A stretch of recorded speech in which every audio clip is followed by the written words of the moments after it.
போன வாரத்தை நம்ம பார்த்தோம். விசுவாசம் உள்ள ஜெபம், அது சொன்ன அருமையான சோதரிக்கு எல்லாம் கரங்களை தட்டி நாம் உற்சாகப்படுத்துவோம்.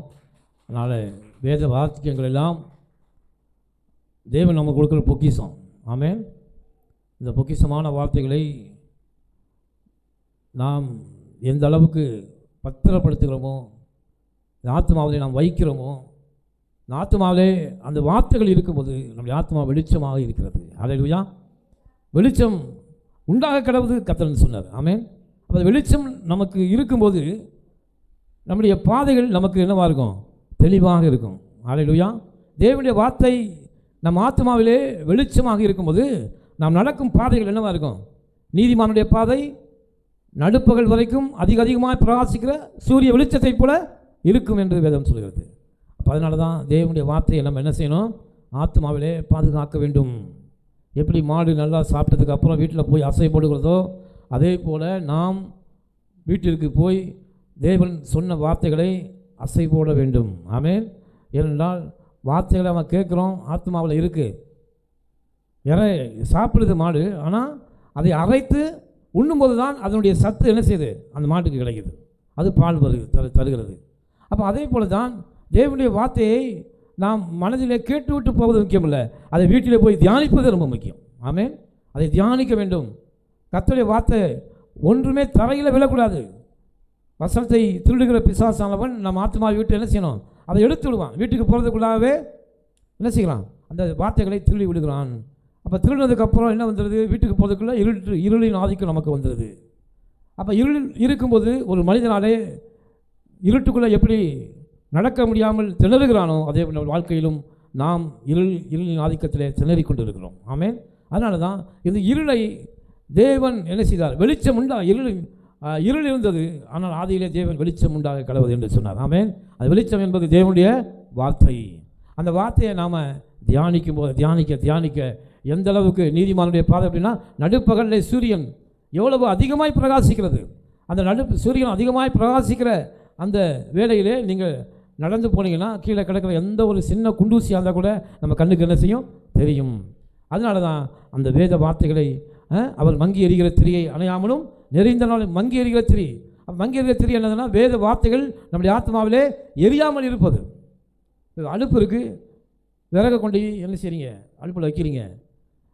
நீங்கள் 10 வருஷம் ஆனாலும் நீங்கள் அந்த விறகு நெருப்பை மூட்டலைன்னா அந்த சோறு என்ன செய்யாது? வேகவே வேகாது. நீங்கள் உட்காந்து என்னடா சோறு வேகணும், என்னடா ஆசீர்வாதம் வரல அப்படின்னு நாம் முட்டிக்கிட்டே இருக்கோம். காரணம்னா விறகு போல தான் தேவனுடைய வார்த்தை. அதை கேட்கும் பொழுது ஆத்மாவில் போய் இருக்குது. ஆனால் அபிஷேகத்தோடு கூட அதை நாம் ஆராய்ச்சி செய்யும்போது அந்த நெருப்பு பற்றி எரிகிறது. அல்லேலூயா. நெருப்பு என்ன செய்கிறது? பற்றி எரிகிறது. நீங்கள் தனித்து உட்கார வேண்டும்.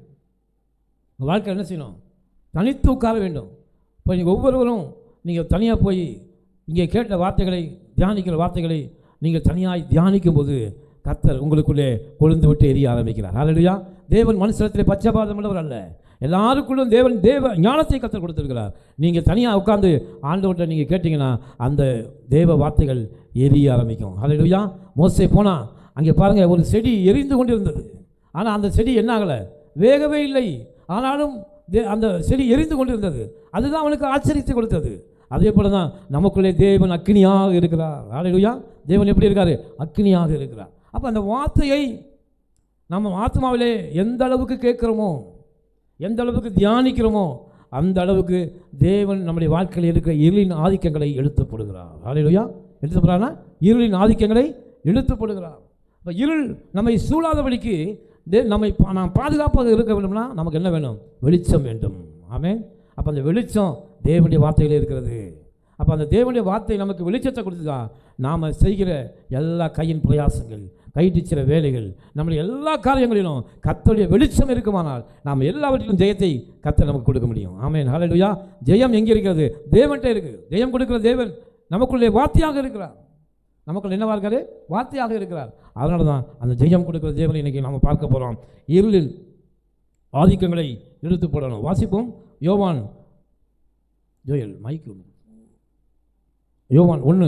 1 அதிகாரம் 1 முதல் 5 வசனம் வரைக்கும் யாராவது எடுத்தவர்கள் வாசிங்க. ஆதியிலே வார்த்தை இருந்தது, அந்த வார்த்தை தேவனிடத்தில் இருந்தது, அந்த வார்த்தை தேவனாக இருந்தது. அப்போ அந்த வார்த்தை தான் நமக்கு என்னது? வெளிச்சம். அப்போ ஆதியில் என்ன இருந்துச்சுன்னா வார்த்தை தான் இருந்தது, அது தேவனாக இருந்தது, அது தேவனிடத்தில் இருந்தது. தேவன் எப்படி இருக்கார்னா வெளிச்சமாக இருக்கிறார். ஹல்லேலூயா. தேவன் என்னவா இருக்காரு? வார்த்தையாக இருக்கிறார். அந்த வார்த்தை நமக்கு வெளிச்சமாக இருக்கிறது. அன்பு தேவனுடைய பிள்ளைகளே, அதனால தான் அந்த வார்த்தையை ஆத்துமாவில் போடு. ஹல்லேலூயா. கேளு. கேட்பது மாத்திரம் முக்கியமல்ல, வீட்டில் போய் அசை போட வேண்டும். ஹல்லேலூயா. யார் நிச்சயமாக நான் சொல்ல கண்டிப்பாக நீங்கள் எழுதி வச்சுக்கோங்க. வீட்டில் போய் யாரெல்லாம் வேத வார்த்தையை அசை போடுகிறீர்களோ உங்கள் வாழ்க்கையை அடுத்த நாள் அந்த நீங்கள் பாருங்கள், அடுத்த நாள் அந்த உங்கள் வாழ்க்கையில் ஒரு மாற்றத்தை நிச்சயமாக காண்பீங்க. ஹல்லேலூயா. இங்கே நீங்கள் வார்த்தை என்ற விறகுகளை வாங்கி போகிறீங்க, ஆனால் வீட்டில் கொண்டு போய் நீங்கள் எரிக்கும் பொழுது அங்கே உங்களுக்கு என்னது உணவு உண்டாகிறது. அதே போல் ஆசீர்வாதம் உண்டாக வேண்டும் என்றால் தேவனுடைய வார்த்தையை வீட்டுக்கு எழுதி சென்று அங்கே நீங்கள் அக்கினியை மூட்டுங்கள். ஹல்லேலூயா. ஆவினாலே தேவ அக்கினியை மூட்டுங்கள், நீங்கள் எதிர்பார்த்த காரியம் நிச்சயமாகவே நடக்கும். நான் சொல்கிறேன் கேளுங்க. ஹல்லேலூயா. அதனால் அன்பு தேவனுடைய பிள்ளைகளே, வார்த்தை, அப்போ வார்த்தை தான் தேவன். தேவன் வெளிச்சமாக இருக்கிறார். ஹல்லேலூயா. 2வது வசனத்தை வாசிங்க. அவர் ஆதியிலே தேவனோடு இருந்தார். அவர் ஆதியிலே தேவனோடு இருந்தார். சகலமும் அவர் மூலமாய் உண்டாயிற்று. சகலமும் அவர் மூலமாய் உண்டாயிற்று. உண்டானதொன்றும் அவராலே அல்லாமல் உண்டாகவில்லை. உண்டானதொன்றும் அவராலே அல்லாமல் உண்டாகவில்லை. அப்போ வார்த்தையின் மூலமாக தேவன் உலகத்தை உண்டாக்கினார். அந்த உண்டானதொன்றும் அவராலே அல்லாமல் தேவனாலே மாத்திரம்தான் இந்த உலகம் எல்லாம் உண்டாச்சு என்று நீங்கள் நினைக்கணும், விசுவாசிக்க வேண்டும். ஏனென்றால் கர்த்தர் தான் இந்த வார்த்தையின் மூலமாக எல்லாவற்றையும் உண்டு பண்ணினார். சகலமும் அவர் மூலமாய் உண்டாயிருக்கு. அவரால் இல்லாமல் இந்த பூமியில் எதுவுமே உண்டாகலை. அவர் எதையுமே படைக்கலை. அவர் இந்த படைத்தது எல்லாவற்றிலும் அவர் தான் உண்டாக்கினாருடைய அதுவாக உண்டாகவில்லை. அதனால தான் அவர் வார்த்தைகள் உருவாக்குகிறதாக இருக்கிறது. ஆமென். வார்த்தைகள் உங்களுக்குள்ளே ஆசீர்வாதத்தை என்ன செய்யும்? உருவாக்கும். அதான் அந்த வார்த்தையை மனசில் வைக்கணும். ஹல்லேலூயா. 4வது வசனத்தை வாசிங்க. அவருக்குள் ஜீவன் இருந்தது. அவருக்குள் ஜீவன் இருந்தது. அந்த ஜீவன் மனுஷனுக்கு ஒளியாய் இருந்தது. அந்த ஜீவன் மனுஷனுக்கு, அவருக்குள்ள என்ன இருந்துச்சா? ஜீவன் இருந்தது. ஜீவன் என்பது என்ன? there is no death. மரணமே இல்லாத ஒரு நிலைதான் ஜீவன். ஹல்லேலூயா. அப்போ ஆண்டவருக்குள்ளே ஜீவன் இருந்ததாம். அந்த ஜீவன் தான் மனிதருக்கு ஒளியாக இருந்தது. ஹல்லேலூயா. அப்போ ஒளி என்பது யார்கிட்ட இருக்குது? நம்முடைய தேவனுக்குள்ளே ஒளி இருக்குது, அவருக்குள்ளே ஜீவன் இருக்குது. அந்த ஜீவனை தான் கர்த்தர் நமக்கு தருகிறார். நானோ அவைகளுக்கு ஜீவனை கொடுக்கவும் அது பரிபூர்ணப்படவும் வந்தேன். அப்போ ஜீவன் தேவனிடத்தில் இருக்குது, அந்த ஜீவன் நமக்கு வருகிறது. அதுதான் மனுஷருக்கு ஒளியாக இருக்கிறது. ஹல்லேலூயா. அந்த ஜீவன் வேறு எதுவுமே இல்லை, தேவனுடைய வார்த்தை. அதான் ஆதியிலே இருந்த வார்த்தை. அப்போ நமக்கு ஜீவன் வேண்டும். வெளிச்சம் இல்லைன்னா எந்த ஒரு காரியத்தையும் ஒரு மனுஷன் என்ன செய்ய முடியாது? செய்யவே முடியாது, சரியாக செய்ய முடியாது. அப்போ இருளின் ஆதிக்கம் என்பது என்ன? பிசாசுடைய தந்திரங்கள், பிசாசுடைய யோசனைகள், தோல்விகள், அதைரியங்கள், பயங்கள் எல்லாம் எங்கேருந்து வருது? இருளுக்குள்ளே இருந்து வருகிறது. ஏன் ஆண்டவர் ஒளியாக இருக்கிறார்னா மனுஷனுக்கு அந்த ஜீவனை கர்த்தர் கொடுக்குறாரு, வார்த்தையை கொடுக்குறாரு. இது யார் கொடுக்குறாரு? அவருடைய பிள்ளைகளுக்கு தேவன் கொடுக்குறார். அது ஒரு விசேஷித்த மேன்மை. இன்றைக்கி உட்கார்ந்து அந்த வார்த்தையை கேட்குறீங்கன்னா, இந்த விலையேறப்பட்ட வார்த்தை இது சாதாரண அவருக்கு பிரியமில்லாதவர்களுக்கு, பிரியமல்லாதவர்களுக்கு கிடைக்கல. இந்த வார்த்தை உங்களுக்கு கர்த்தர் கொடுக்குறாருன்னா இது விலையேறப்பட்டது. எப்படிப்பட்டது? விலையேறப்பட்டது. அன்பு தேவனுடைய பிள்ளைகளே, ஒரு முறை ஆப்பிரிக்க தேசத்தில் அடர்ந்த காட்டு பகுதியில் 2 வெள்ளைக்காரர்கள் என்ன செய்தாங்களா, இந்த காடுகளை சுற்றி பார்க்க முடியாது. அந்த அடர்ந்த காடு வெளிச்சமே இருக்காது, வருடம் முழுவதும் ஒரே இருளாக இருக்கிற அந்த காட்டுக்குள்ளே. அந்த காட்டுக்குள்ளே அவர் கடந்து செல்லும்போது அந்த காட்டின் மைய பகுதியில் ஒரு குடிசை வீடு இருந்தது. அதிலே சிலர் வாழ்ந்து கொண்டிருந்தார்கள். வெளியிலையும் இருட்டு, அந்த வீட்டுக்குள்ளேயும் ஒரே இருளாக இருந்தது. அப்போ அவர்கள் அந்த வீட்டிற்கு நெருங்கி கிட்ட போய் அந்த ஆதிவாசிகளை அந்த வீட்டுக்குள்ளே பார்த்தாங்க. எல்லாமே இருட்டாக தான் இருந்துச்சு. அந்த மனிதர்கள் எல்லாம் இருளுக்குள்ளே தான் வாழ்ந்து கொண்டு இருக்கிறார்கள். அப்போ அந்த வெள்ளைக்காரங்க என்ன செஞ்சாங்கன்னா, அந்த வீட்டுக்குள்ளே போய் தாங்கள் கொண்டு போன மெழுகுவர்த்தியை பற்ற வைத்து அந்த வீட்டுக்கு நடுவில் அப்படி வச்சாங்களாம். மெழுகுவர்த்தியை பற்ற வச்சாங்களாம். அந்த அவர்களெல்லாம் பார்க்க வேண்டும் என்று, இருட்டுக்குள்ளே இருக்காங்களே அப்படின்னு. அந்த மெழுகுவர்த்தி பற்ற வைத்த மாத்திரத்தில் அந்த அறை முழுவதும் பிரகாசம் இருந்தது. அந்த வெளிச்சத்தை பார்த்த உடனே அங்கே இருக்கிற அந்த ஆதிவாசி என்ன ஒரே சந்தோஷமாக இருந்துச்சா. என்ன இருந்துச்சுன்னா பயங்கர சந்தோஷப்பட்டு, இது என்னடா இது ஒரு பெரிய அற்புதம்னு நினைக்கிறாங்க அவங்க. ஏன்னா அந்த வெளிச்சத்தை பற்ற வைத்த மாத்திரத்தில் அந்த அவர் தங்கியிருந்த அந்த குடிசை பகுதிகளை சுற்றிலும் அந்த வீட்டுக்குள்ளேயே என்ன இருக்கா, விஷ ஜந்துக்கள், தேள்கள், இப்படி விஷ ஜந்துக்கள் எல்லாம் அந்த வீட்டை சுற்றி இருந்துச்சான். அப்போ தான் அவங்களே பார்க்குறாங்க. அந்த லைட்டை பற்ற வச்சோன்னா அவங்களுக்கு என்ன தெரியுதுன்னா, இத்தனை நாள் இந்த வண்டு, பூச்சி, தேள் இதற்கு மத்தியில் தான் என்ன செய்கிறாங்க, அவர்கள் வாழ்ந்து கொண்டு இருக்கிறார்கள். அந்த வெளிச்சத்தை பார்த்த உடனே அந்த விஷ ஜந்துக்கள்லாம் என்ன செஞ்சான், ஓட ஆரம்பிச்சிட்டான். ஓடினதுக்கப்புறம் இவங்க பார்த்தாங்களாம், ஆகா, அவங்களுக்கே ஆச்சரியம், அந்த ஆதிவாசிகளுக்கு ஆச்சரியம், என்னடா இருள் எவ்வளவு மோசமானது என்று அப்போ தான் அவங்களுக்கு தெரிஞ்சிச்சு. அப்போ பார்த்தாங்க, என்ன செஞ்சாங்கன்னா இந்த ஆப்பிரிக்க தேசத்தை அவங்க என்ன செஞ்சாங்களா, இவங்க பார்த்துட்டு அவங்களை விட்டு கடந்து வரும்போது அந்த ஆதிவாசி என்ன செஞ்சாங்களாம், இந்த கேண்டிலை, இந்த மெழுகுவர்த்தியை தயவுசெய்து எங்களுக்கு கொடுங்க, இதுக்கு பதிலாக நாங்கள் உங்களுக்கு ஒன்று தரோம் அப்படின்னாங்க. நீங்கள் என்ன கொடுப்பீங்க அப்படின்னு கேட்டால், அவங்களுக்கே அறியாமல் அவர்கள் வைத்திருந்த தங்க கட்டிகளை எடுத்து என்ன செஞ்சாங்களாம், இதை வச்சுக்கோங்க, இந்த மெழுகுவர்த்தியை மட்டும் எங்களுக்கு கொடுங்க தயவுசெய்து அப்படின்னு கேட்டாங்களாம். இவங்களுக்கு ஆச்சரியம் வச்சு, என்னடா சாதாரண கேண்டிலுக்கு தங்க கட்டி, அந்த தங்கத்தின் அருமை அவர்களுக்கு தெரியவில்லை. ஆனால் அவங்க இதை கொடுத்துட்டு, ஏனென்றால் வெளிச்சத்தின் அருமை இருளுக்குள்ளே இருக்கிறவங்களுக்கு தான் தெரியும். ஆமென், ஹல்லேலூயா. அதனால் அந்த வெளிச்சத்தை ஒரு தெய்வத்தை போல நினைத்து அந்த கேண்டிலை வாங்கி அவங்க பற்ற வச்சு அவங்க சந்தோஷப்பட்டு மகிழ்ந்தார்களாம். எல்லாம் ஒன்று கூடி அங்கே இருக்கிற சுற்றி இருக்கிற எல்லா ஜனங்களும் வெளிச்சத்தை ஏன் தெரியுமா, வெளிச்சத்தின் அருமை அவர்களுக்கு தெரிந்தது. ஹல்லேலூயா. ஏனென்றால் வெளிச்சம் இருக்கும்போது என்ன இருக்கும்னா, நம்ம வாழ்க்கையில் இருக்கிற நமக்கு விரோதமான காரியங்கள் நம்மை விட்டு ஓடி போகும். எப்படி விஷ ஜந்துக்கள் அந்த குடிசையை விட்டு ஓடி போனதோ அதே போல நம்முடைய வாழ்க்கையில் நமக்கு விரோதமாய் செயல்படுகிற சத்துருவின் ஆவிகள் நம்மை விட்டு ஓடி போகும். ஹல்லேலூயா. தரித்திரத்தின் ஆவிகள் நம்மை விட்டு ஓடி போகும். அதனால தான் வெளிச்சம் நமக்கு மிகவும் முக்கியம். ஹல்லேலூயா. அந்த வெளிச்சம், உண்மையான வெளிச்சம், அந்த ஜீவன் மனுஷருக்கு ஒளியாக இருந்தது. ஹல்லேலூயா. அப்போ கர்த்தருடைய வார்த்தையிலே தேவனுடைய ஜீவன் இருக்கிறது. அப்போ வெளிச்சம்தான் நமக்கு ரொம்ப முக்கியம். நம்முடைய வாழ்க்கையில் ஏன் தோல்விகள், ஏன் அதைரியங்கள், ஏன் பயங்கள், அவிசுவாசங்கள் என்ன இருக்குன்னா, நம்முடைய ஆத்மா இருளுக்குள்ளே இருக்கிறது. ஏன்னா உலகம் இருளுக்குள்ளே இருக்கிறது. வேதம் சொல்லுது, இருளில் இருக்கிற ஜனங்கள் என்ன கண்டாங்களா, வெளிச்சத்தை கண்டார்கள். ஆண்டவர் இந்த பூமியில் வெளிச்சமாக வந்து பூமிக்கு பிறந்தார். மரண இருளின் திசைகள் இருக்கிறவர்களுக்கு வெளிச்சம் உதித்தது என்று வேதம் சொல்லுது. அப்போ நாம் எல்லாம் இருளுக்குள்ளே இருக்கிறோம். இருள் என்பது என்ன, இருட்டு தான் இருள் அல்ல. நம்முடைய ஆத்மாவிலே உண்டாகிற பயங்களும் அதைரியங்களும் அவிசுவாசங்கள் தான் நம்முடைய ஆத்மாவை மூடி இருக்கிறது. காரணம், இந்த உலகம் நமக்கு கற்றுக் கொடுத்ததெல்லாம் எதை கற்றுக் கொடுக்கு, பயத்தை கற்றுக் கொடுக்கிறது, தோல்வியை கற்றுக் கொடுக்கிறது, அவிசுவாசத்தை கற்றுக் கொடுக்கிறது. அதனால தான் நம்ம ஆத்மாவெல்லாம் இருளுக்குள்ளே இருக்குது. எவன் ஒருவன் ரட்சிக்கப்பட்டு இந்த வேதத்தை வாசித்து இந்த வேதத்தை படிக்கிறானோ, அதை கேட்கிறானோ, அவனுக்குள்ளே கர்த்தருடைய வெளிச்சம் உதிக்கிறது. ஹல்லேலூயா. அவன் தான் நீதிமானாக இருக்கிறான். அவன் தான் அந்த பூமியில் தெளிவாக நடக்க முடியும்.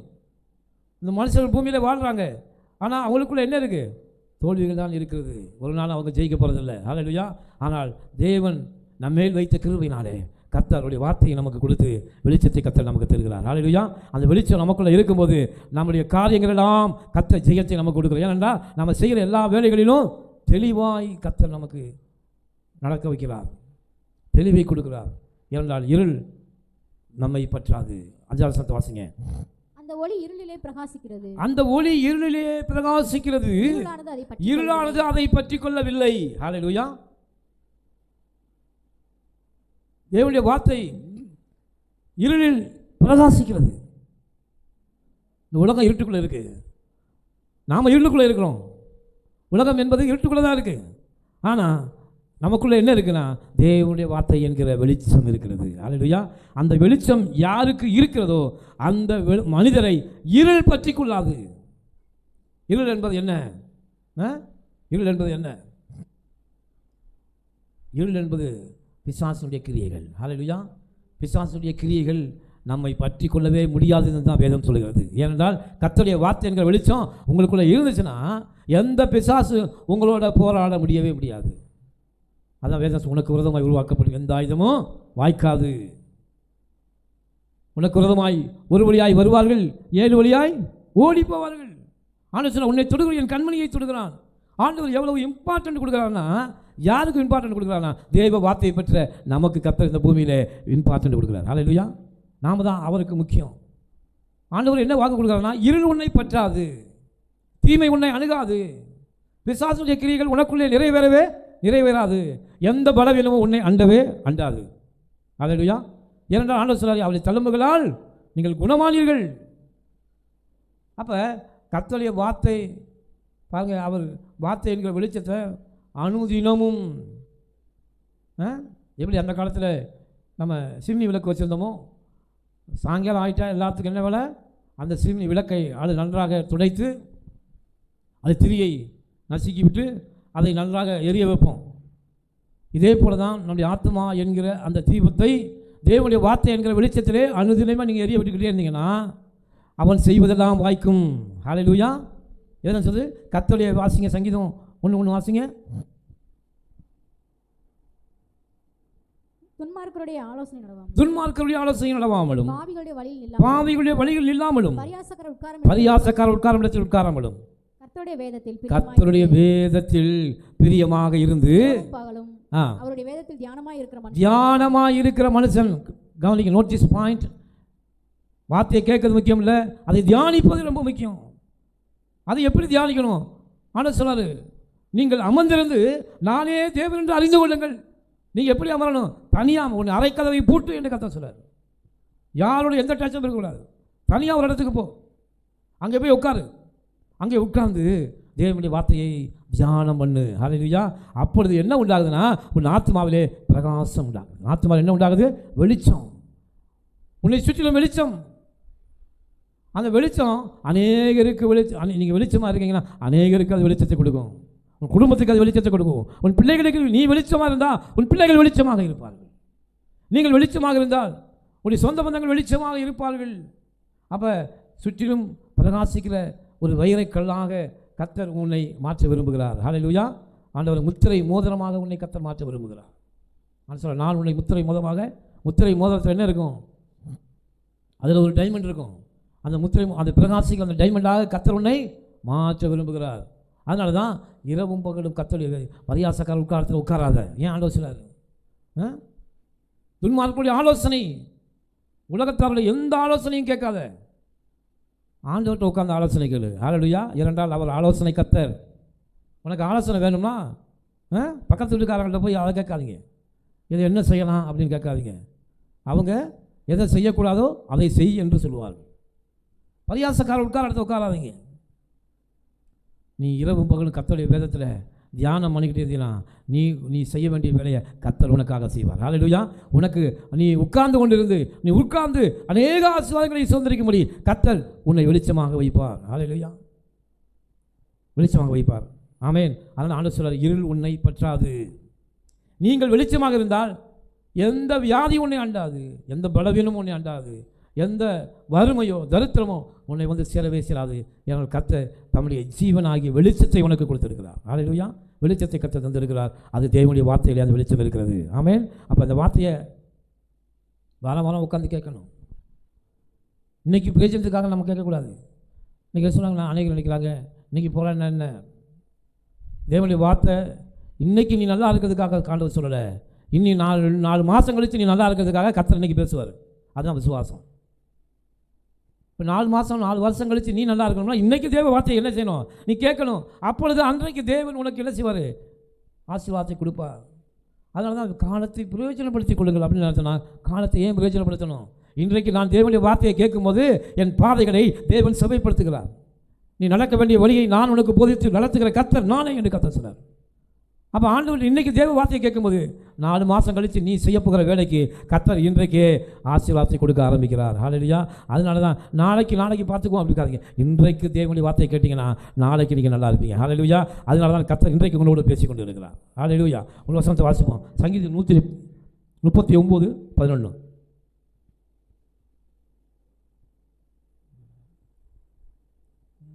இருள் என்னை மூடிக்கொள்ளும் என்றாலும் இருள் என்னை மூடிக்கொள்ளும் என்றாலும் இரவு என்னை சுற்றி வெளிச்சமாயிருக்கும். இருள் என்னை மூடிக்கொள்ளும் என்றாலும் இரவும் என்னை சுற்றி வெளிச்சமாயிருக்கும். இரவும் என்னை சுற்றி வெளிச்சமாக இருக்கும். அல்லேலூயா. பாருங்க, இருள் நம்மை மூடிக்கொண்டாலும் அந்த இரவு நேரத்திலே இருள் வருகிறது. அந்த இரவு நேரத்திலே வருகிற இருள் என்னை மூடினாலும் என் தேவன் எனக்குள்ளே இருப்பதனாலே என்னை சுற்றி வெளிச்சமாக இருக்கும். அல்லேலூயா.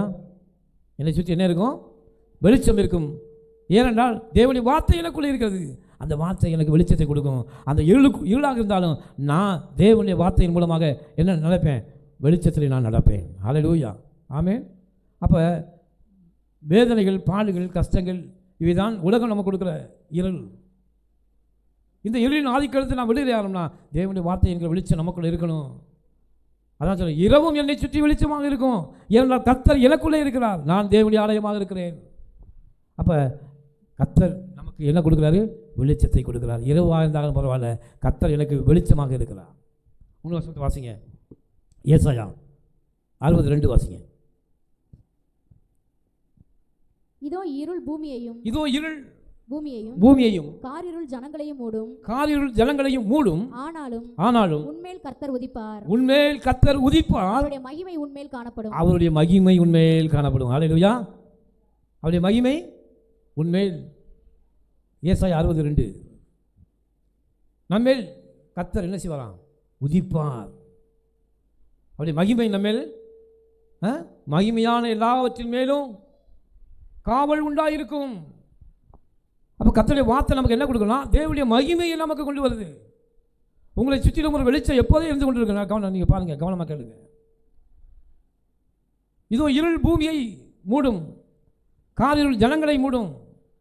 அப்போ என்ன அர்த்தம்? இருள் பூமியை மூடுமா, காரிருள் ஜனங்களை மூடுமா?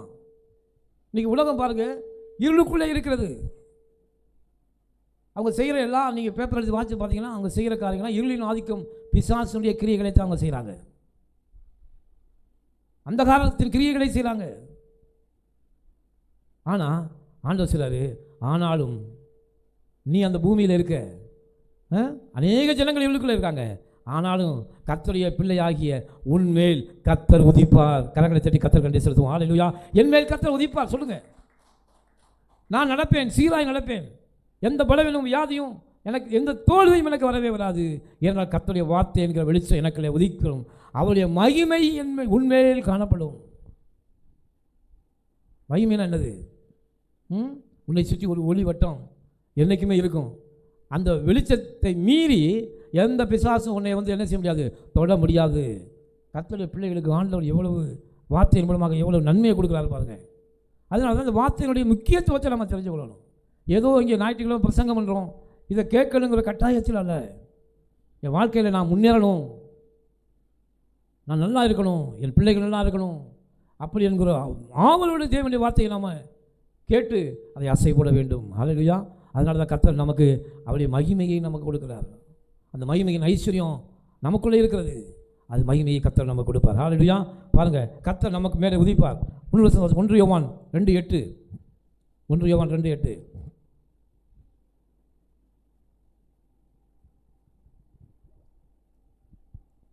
மேலும் நான் புதிய கற்பனைகளையும் உங்களுக்கு எழுதுகிறேன்.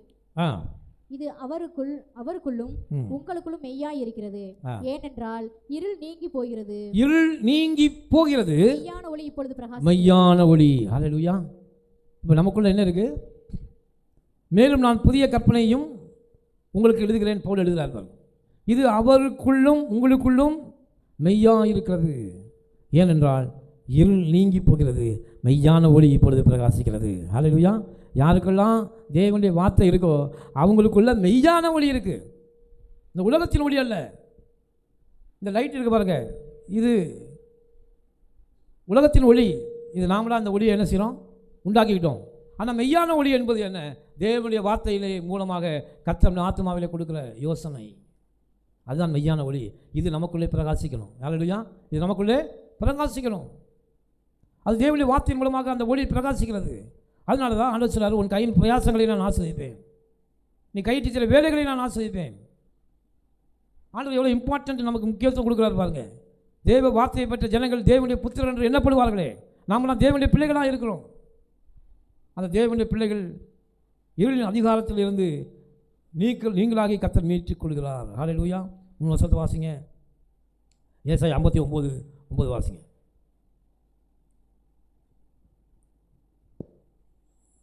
இருளின் 59:9.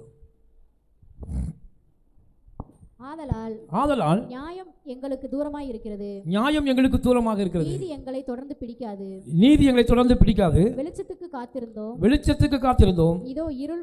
இதோ இருள் பிரகாசத்துக்கு காத்திருந்தோம். அப்ப என்னன்னா, இருள் பிரகாசத்துக்கு காத்திருந்தோம், ஆனாலும் அந்தகாரத்திலே நடக்கிறோம். நியாயம் எங்களுக்கு தூரமாக இருக்கிறது, நீதி எங்களை தொடர்ந்து பிடிக்காது, வெளிச்சத்துக்கு காத்திருந்தோம், இதோ இருள். அப்போ இருளின் ஆதிக்கம் என்ன தெரியுமா? நியாயம் இல்லாமையும் நீதி இல்லாமல் இருக்கிறது தான் இருளின் ஆதிக்கம். ஹல்லேலூயா. எங்கெல்லாம் எந்த ஆத்மாவில் நியாயம் இல்லையோ, எந்த ஆத்மாவில் நீதி இல்லையோ, இந்த ரெண்டு இல்லைன்னா அந்த ஆத்மா என்னவா இருக்கு? இருள் அடைந்து இருக்கிறது. நீங்கள் எவ்வளோதான் வெளிச்சத்துக்கு காத்திருந்தாலும் இருளின் ஆதிக்கம் உங்களுக்குள்ளே இருக்கும். அதனால தான் அந்த ஆத்மாவில் எப்போ இருக்கணும்னா, எப்போவுமே நாம் பேசுகிறது நியாயத்தோடு இருக்கணும். யாருக்கு நாம் எதை செஞ்சாலும் நீதியோடு அதை நாம் செய்ய வேண்டும். இதுதான் வெளிச்சத்தின் அடையாளமாக இருக்கிறது. அதனால தான் அந்த காலத்தில் நடக்கிறோம். அந்த காலம் என்பது என்னது? இருளுக்குள்ளே நாம் நடக்கிறவர்களை போல நடக்கிறோம். இன்றைக்கி ஏன் நமக்கு தொடர்ந்து தோல்விகளும் பயங்களும் வருகிறது அப்படின்னா, நாம் எதில் நடக்கிறோம்னா தேவனுடைய வார்த்தை இல்லாமல் நடக்கிறது. எதுக்கு? அந்த காலத்தில் நடக்கிறது. ஒரு மனுஷன் இருட்டுக்குள்ளே நடந்தால் இப்படி நடப்பான். அவனால் சரியாக என்ன செய்ய முடியாது, நடக்க முடியாது. ஆனால் தேவ வார்த்தையை பெற்ற ஜனங்கள், நீதிமான்கள் அதிகமாய் பிரகாசிக்கிற, நடுப்பகலில் பிரகாசிக்கிற சூரிய வெளிச்சத்தில் நடப்பதை போல கர்த்தர் நம்மை நடத்துவார். அதனால தான் தேவனுடைய வார்த்தை நம்ம ஆத்மாவில் போட்டு என்ன செய்யணும்? நிரப்பிக்கொண்டே இருக்கணும். இருளின் அதிகாரத்தை பாருங்கள். 3 வருஷத்தை வாசிங்க. யோபு 29:13 வாசிங்க. யோபு 29:13. கெட்டு போக இருந்தவனுடைய ஆசீர்வாதம் என்மேல் வந்தது, விதவையின் இருதயத்தை கம்பீரமாக பண்ணினேன். யோபு 24:13.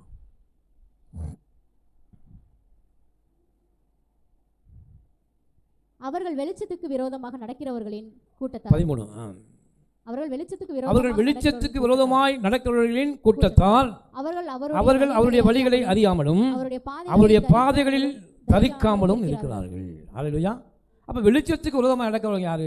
தேவனுடைய வார்த்தையை பின்பற்றாதவர்கள், அந்த வார்த்தையின்படி நடக்காதவர்கள், அதை அசை போடாதவர்கள்.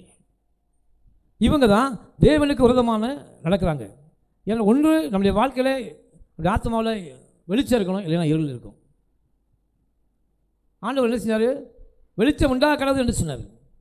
ஆனால் வெளிச்சம் வந்தோடனே இருள் ஆட்டோமேட்டிக்காக வந்துச்சு. ஏன்? வெளிச்சம் இருந்தால் இருள் இருக்கும். வெளிச்சம் நன்மை, இருள் தீமையாக இருக்கிறது.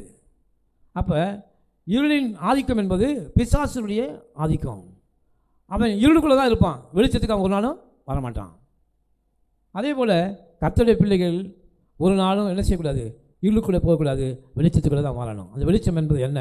தேவனுடைய நீதியும் நியாயமும். தேவனுடைய வழி என்பது என்ன? அன்பு, சந்தோஷம், சமாதானம், சாந்தம், இச்சை அடக்கம். இது தேவனுடைய வழி. அப்போ எங்கெல்லாம் தேவனுடைய அன்பு இருக்கிறதோ அது வெளிச்சமுள்ள ஆத்மாவாக இருக்கிறது.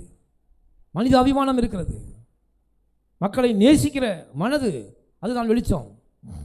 சத்துருவையும் நேசிக்கக்கூடிய அன்பு, அது தேவனுடைய வெளிச்சம். இப்படிப்பட்டவர்கள் உலகத்தின் காரியங்களிலே உலக ஆசையோடு இருக்கிறவர்கள், உலகத்தின் மேலே இச்சையோடு இருக்கிறவங்க தேவனுக்கு விரோதமாய் என்ன செய்கிறாங்க?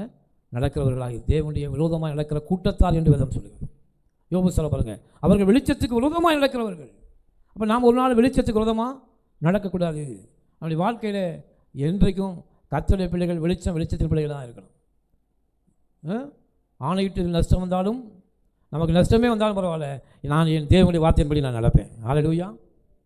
என் தேவன் எனக்கு தருகிற வார்த்தை என்ன சொல்லுகிறதோ அதன்படி நடப்பேன் என்று நீங்கள் என்னைக்கு முடிவு தீர்மானத்தை எடுக்கிறீங்களோ அப்பொழுதே கர்த்தர் ஆசீர்வாதத்தின் பாதையை உங்களுக்கு வெளிச்சம் போட்டு காட்டுறார்.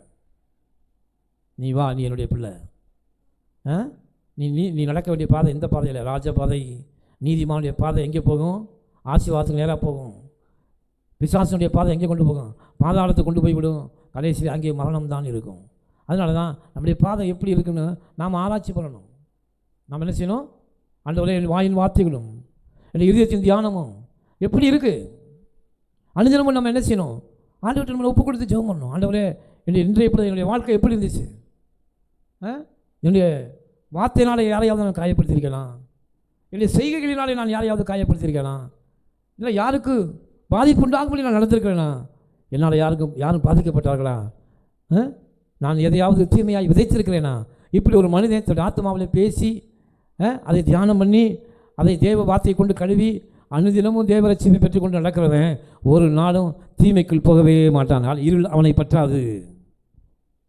ஆண்டவர் இதெல்லாம் ஏன் எழுதி வச்சிருக்காரு, ஏன் கற்றுக் கொடுக்குறாருன்னா, இந்த வார்த்தைகள்லாம் தேவனுடைய பிள்ளைகளுக்கு தான் அவர் கற்றுக் கொடுக்குறாரு. வாசிங்க, கொலோசையர் 1:13 வாசிங்க. கொலோசையர் 1:13.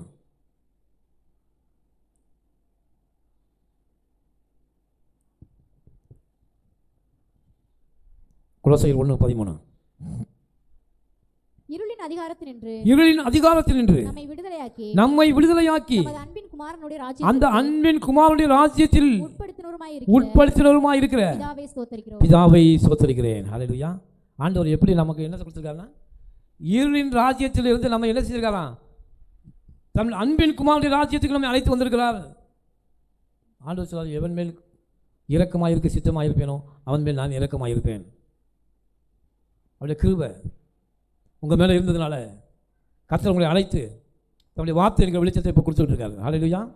வார்த்தை என்கிற வெளிச்சத்தை கொடுத்துருக்காரு. காரணம்னா, நீ என்னுடைய பிள்ளையாக இருக்கா, நீ இருளுக்குள்ளே இருக்க வேண்டிய அவசியமே இல்லை.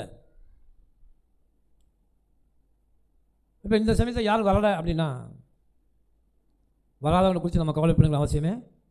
யாரெல்லாம் தேவனால் பிறந்திருக்கிறார்களோ அவர்கள் தேவனுடைய புத்திரர்கள். தேவனால் பிறந்தவர்கள் நிச்சயமாக தேவ வார்த்தையை கேட்கும்படி இந்த இடத்துக்கு ஓடி வருவார்கள். ஹல்லேலூயா. யாரெல்லாம் இருளின் அதிகாரத்தில் இருக்காங்களோ அவங்க இந்த வார்த்தைகிட்ட வரவே மாட்டாங்க, தேவனுடைய மந்தையில் சேரவே மாட்டாங்க. அவர்கள் முடிவு அழிவு என்று வேதம் சொல்கிறது. ஹல்லேலூயா. அந்த ஆண்டவர் கடைசி காலத்து கிருபை என்ன சொல்கிறேன்னா, இந்த சுவிசேஷத்தின் வல்லமை என்னென்னா, இந்த சுவிசேஷம் பாவியாக இருந்தாலும் பரவாயில்ல, நீ எப்படிப்பட்ட பாவம் செஞ்சு கொலைகார பாவியாக இருந்தாலும் பரவாயில்ல, இதை கேட்ட மாத்திரத்தில் நீ மனம் திரும்பும்படி உன்னை ஒப்பு கொடுத்தா உன்னை நான் வெளிச்சத்தின் ராஜ்யத்திலே கொண்டு வருவேன். ஹல்லேலூயா. ஆண்டவர் சொல்றாரு பாருங்க. வாசிப்போம். யோவான் 1:9 வாசுங்க. யோவான் 1:9. உலகத்தில் வந்த எந்த மனுஷனையும் பிரகாசிப்பிக்கிற ஒளியே அந்த மெய்யான ஒளி. எந்த மனுஷனையும் ஆட்சி ஏனிபடி அவன் பாவியாக இருந்தாலும் பரவாயில்ல, எப்படிப்பட்டவனாக இருந்தாலும் பரவாயில்ல, நீ ஆண்டவரை இயேசு கிறிஸ்துவை விசுவாசிச்சினா ஆண்டவர் உன்னை பிரகாசிக்க செய்கிற வல்லமை உள்ள தேவனாக இருக்கிறார். ஹல்லேலூயா. அவர் மனுஷனத்தில் பட்சபாதம் உள்ளவர் அல்லவே. உலகத்தில் வந்த எந்த மனுஷனும் எப்படிப்பட்டவனாக இருந்தாலும் பரவாயில்ல, ஆண்டவர் இயேசு கிறிஸ்துவை விசுவாசிக்கிறவன் எவனோ அவன் கெட்டு போகாமல் நித்திய ஜீவனை அடையும்படிக்கு இவ்வளவாய் அவரை தந்தருளி அவர் நம்மேல் அன்பு கூர்ந்தார். ஹல்லேலூயா. எந்த மனுஷனையும் பிரகாசிக்க முடியும் தெய்வ வார்த்தையினால். அதனால் நான் பாவியாக இருக்கேன், இனிமேல் என்னால் தேர முடியாது, இனிமேல் என்னால் நீதிமானாக வாழ முடியவே முடியாது, நான் ரொம்ப தூரம் வந்துட்டேன் அப்படின்னு அனைவரும் சொல்லுவாங்க. இல்லை, ஆனால் சார் எந்த மனுஷனையும் பாருங்கள், நெருப்பானது அக்னியானது பச்சை மரத்தை வெட்டி போட்டால் கூட அக்னி என்ன செய்யும்? பச்சித்து எரிக்கும். அதுக்கு அந்த வல்லமை இருக்குது. தேவனுடைய வார்த்தையும் தேவனும் அக்னியாக இருக்கிறாரே. தேவனுடைய வார்த்தை என்னவா இருக்குது? அக்னியாக இருக்கிறது.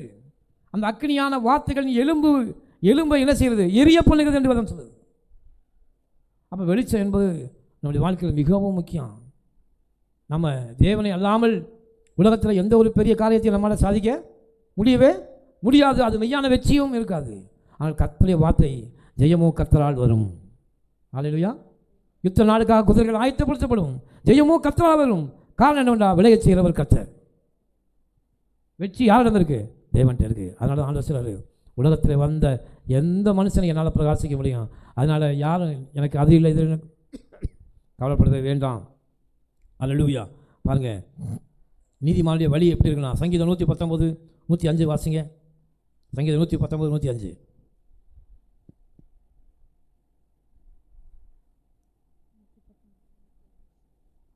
உம்முடைய வசனம் என் கால்களுக்கு தீபமும், உம்முடைய வசனம் என் கால்களுக்கு தீபமும், பாதைக்கு வெளிச்சமாய், என் பாதைக்கு என்னவா இருக்கு? வெளிச்சமாக இருக்கிறது. வசனம் எப்படி இருக்கா? தீபம். தீபம் என்பது என்ன? விளக்கு. என் கால்களுக்கு என்ன இருக்கு? வெளிச்சம். இப்போ எந்த ஒரு மனிதனும் தேவ வார்த்தையின்படி நம்மை நடக்க ஒப்பு கொடுக்கணும், தீர்மானத்தை எடுக்கணும். தேவன் எப்படிப்பட்டவர்லாம் ஒழுங்கும் கிரமமும் உள்ளவர். அவர் தம்முடைய பிள்ளைகளை பிரகாசிக்க செய்கிற தேவன். அந்த வார்த்தையின் மூலமாக நம்ம பிரகாசிக்க செய்வார். அதனால தான் ஆண்டவர் தன்னுடைய வார்த்தையை தம்முடைய பிள்ளைகளுக்கு அவர் கொடுக்குறாரு. விசுவாசம் உள்ளவனாய் ஜெபத்தில் எவைகளை கேட்பீர்களோ அவளை பெற்றுக்கொள்வோம் என்று நம்புங்கள். தேவனுடைய வசனம் என் கால்களுக்கு தீபமாக இருக்கணும் ஆண்டவரே, என் பாதைக்கு வெளிச்சமாக இருக்கிறது. இப்படி நடக்கிறவங்க ஒரு நாளும் இடர மாட்டார்கள். ஹல்லேலூயா. தேவனுடைய வார்த்தையை நடக்கிறவங்க. அதனால தான் அனுதினமும் நம்முடைய ஆசீர்வாதம் எப்படி வரும் அப்படின்னா, சும்மா நமக்கு ஜீவம் பவலையில் ஆண்டவர் காட்ட மாட்டார். தேவ வார்த்தையின் மேலே நீ அக்கறை உள்ளவனாக இருந்தால் ஆண்டவர் உனக்காக அங்கே யுத்தம் பண்ணுவார். ஹல்லேலூயா. இன்றைக்கு அன்னை சத்துருவான் என்ன யுத்தம் பண்ணி கொண்டிருக்கானா? ஆசீர்வாதத்தை உங்களுக்கு வரவிடாமல் என்ன செய்யலாம்? உங்களை இடர பண்ணி கொண்டே இருக்கிறான். கதவு வரைக்கும் வந்துருச்சு, ஆனால் வீட்டுக்குள்ளே வராமல் இருக்கு ஆசீர்வாதம். காரணம் என்னன்னா, தேவ வார்த்தை வெளிச்சம் நமக்கு இல்லை. வார்த்தையின் படி நடக்க நம்ம இன்னைக்கு ஒப்பு கொடுத்துருக்கோமோ? ஒப்பு கொடுக்குறோமா? தேவன் எப்படிப்பட்டவர்னா, தம்முடைய ஆச்சரியமான ஒளி இல்லத்திற்கு ஒளி இல்லத்துக்கு நம்மை அழைத்த தேவன். பாருங்க, வாசிங்க மத்தேயு 4:15 வாசிங்க.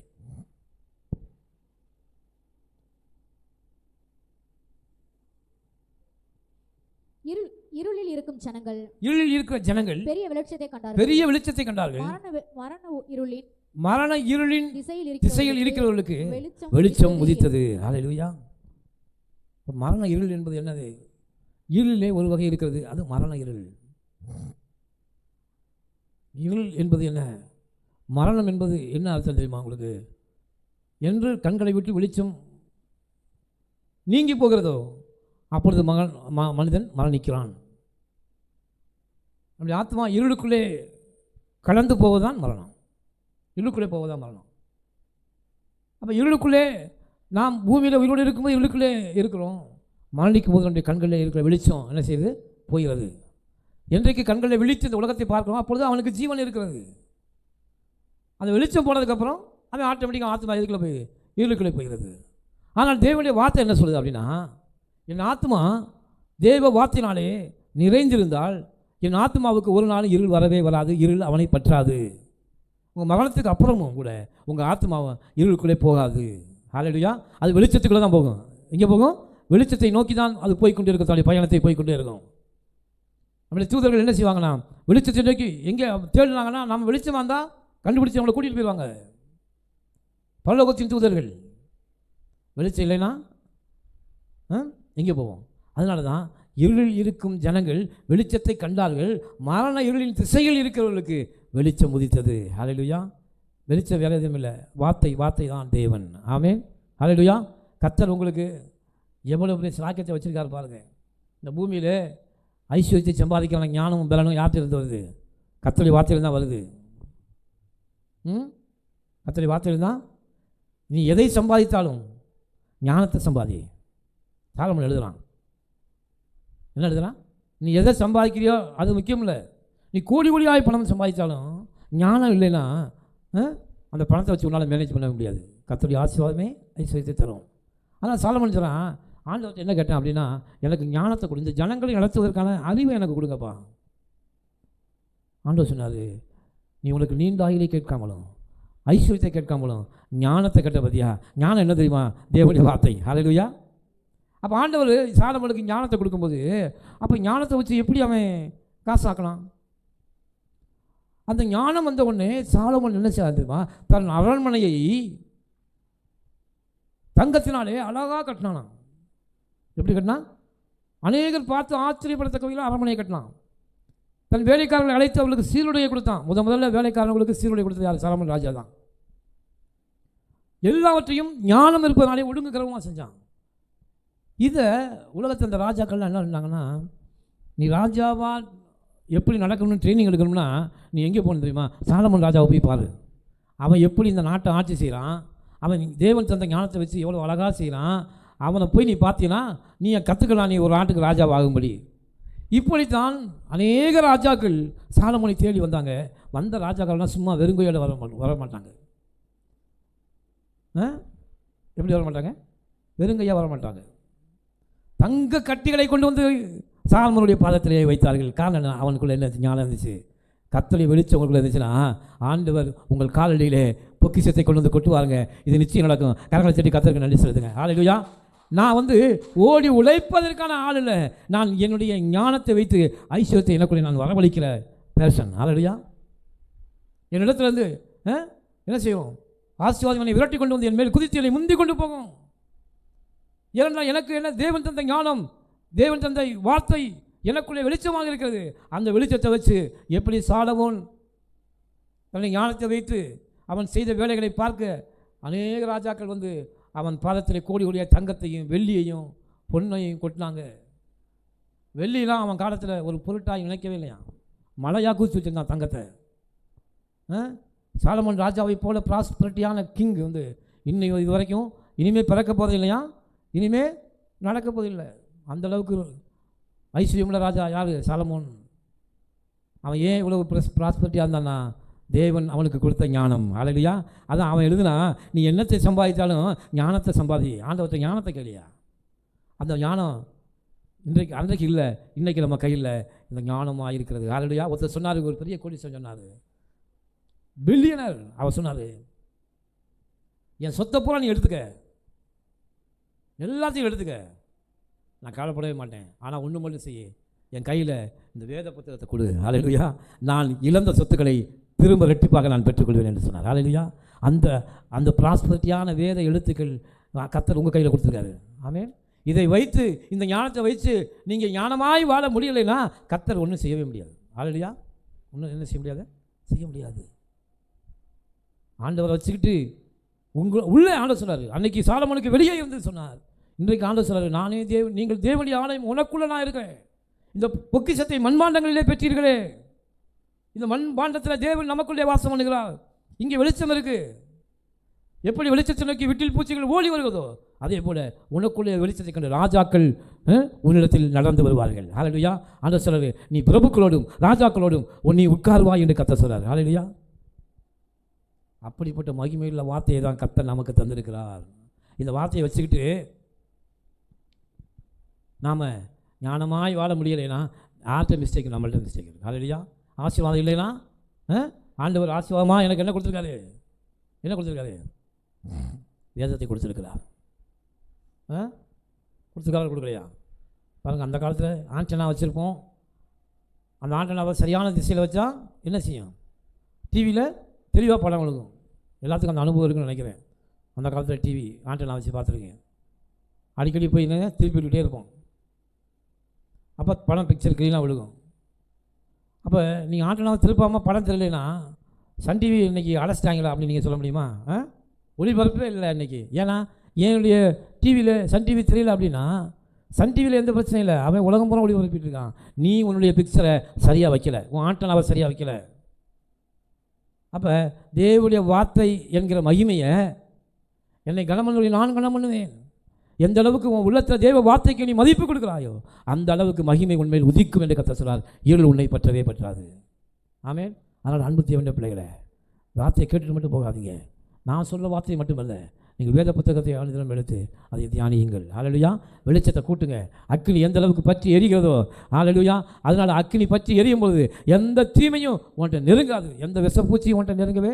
காட்டுக்குள்ளே போய் இருக்கிறவங்க விஷப்பூச்சி வராமல் இருக்கிறதுக்கு என்னத்தை பற்ற வைக்கிறாங்க? நெருப்பை பற்ற வைக்கிறார்கள். தீய விலங்குகள் வராமல் இருப்பதற்கு நெருப்பை பற்ற வைக்கிறார்கள். காரணம் என்ன? தீய விலங்கு வரும். அதே போல் நீங்கள் வார்த்தை நீங்கள் வெளிச்சத்தை பற்ற வைங்க. எந்த வியாதியோ பேயோ பிசாசோ வில்லி சுனியமோ உங்களை நெருங்கவே நெருங்காது. ஹல்லேலூயா. அதனால் கர்த்தர் உங்கள் மேல் உதிப்பார். இருளில் இருக்கும் ஜனங்கள் வெளிச்சத்தை கண்டதை போல ஆண்டவருடைய வெளிச்சத்தை அனுதினமும் எரிய வையுங்கள். கர்த்தர் உங்களுக்கு வெளிச்சத்தை கொடுத்து உங்களை மகிமைப்படுத்துவார். கண்கள் மூடி